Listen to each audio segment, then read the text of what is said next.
it's very interesting that the church was not ready for ordination. I think the same year, they said no on an ordination overture. But the church was also unwilling to accept restrictions on what a pastor could bless.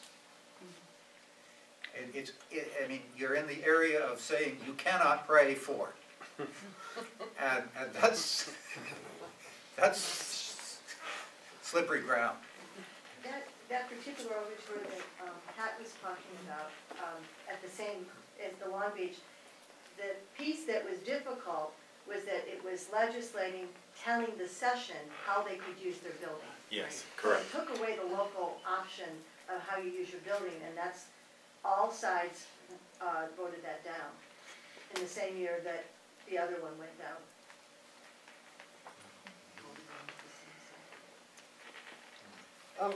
Can I move us away from the jots and tittles, please? Please.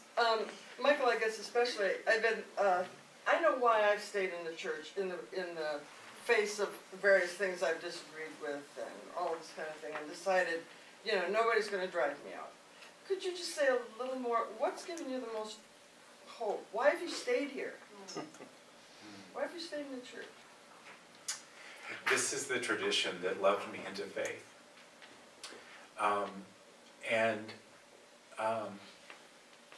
My pastor, Hal Porter, in Cincinnati, asked me, particularly after that judicial charge, why do you stay?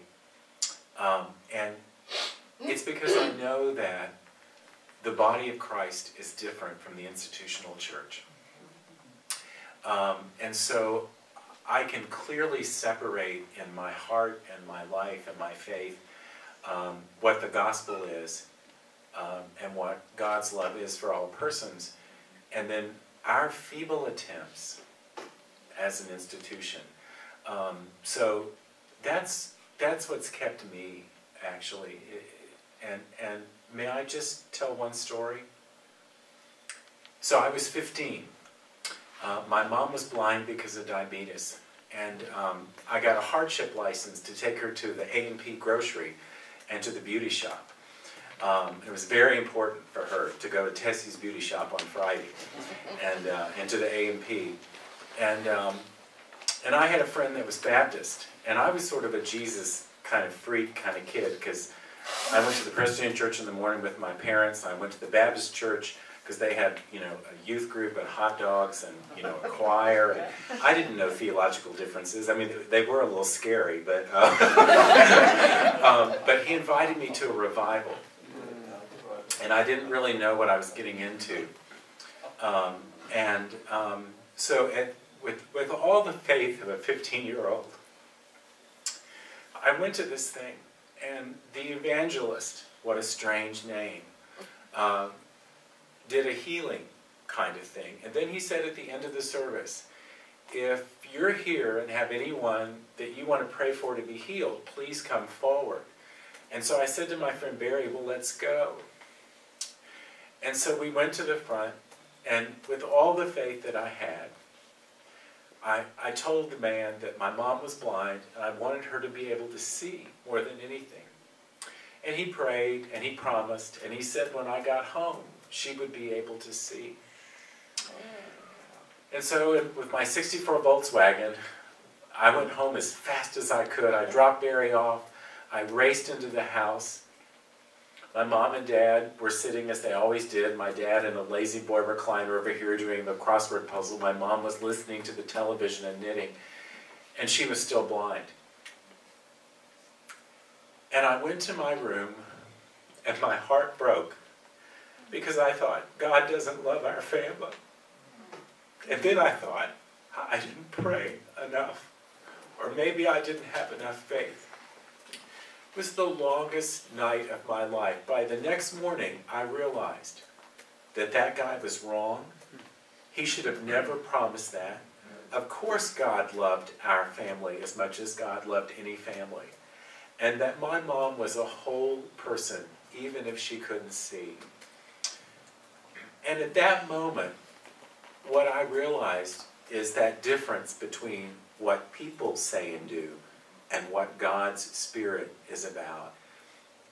At the age of 15, I could have gone several avenues, but the test of that allowed me to stand in those moments in my 20s, my 30s. I'm now 56. So I'm really grateful for that story as a 15-year-old kid, because I was able to kind of sort out what I believe is part of the sacred and what is not. And it keeps me in. So thanks for the question. And you know, I also meet the most remarkable people in the world. And you know, I'll also say, the thing I love most about the Presbyterian Church as an institution is Presbyterian disaster assistance. Yes. Yeah. And the ways that we relieve human suffering, and the way we can be there in a minute. And I know it's not much to say now that we beat FEMA into New Orleans, but we did.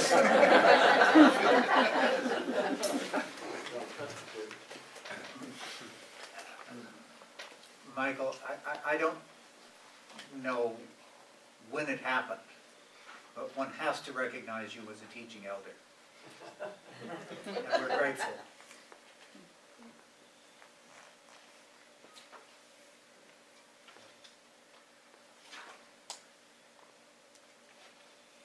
I have a question for you all.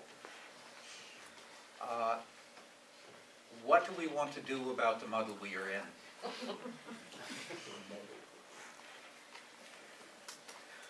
Well, I have something to follow that up with, and that is, Michael has been telling us directly or indirectly and all the rest to go out there and lead and so on. But the people have been saying, well, but our Constitution or Book of Order says such and so. I believe that in jurisprudence, although I'm not a lawyer or anything like that, but I believe that if we are on a jury or something of that kind, and we find that we disagree with what is in front of us, with the law, that we can say so, or we can withdraw from the case or something like that.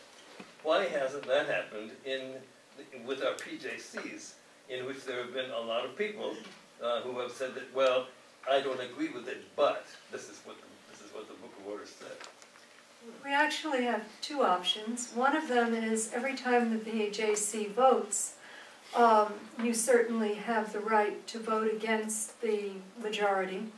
But we're a democratic system, and the majority rules, so that when you see a ruling by a PJC, it doesn't necessarily mean that everyone on that PJC agreed with it.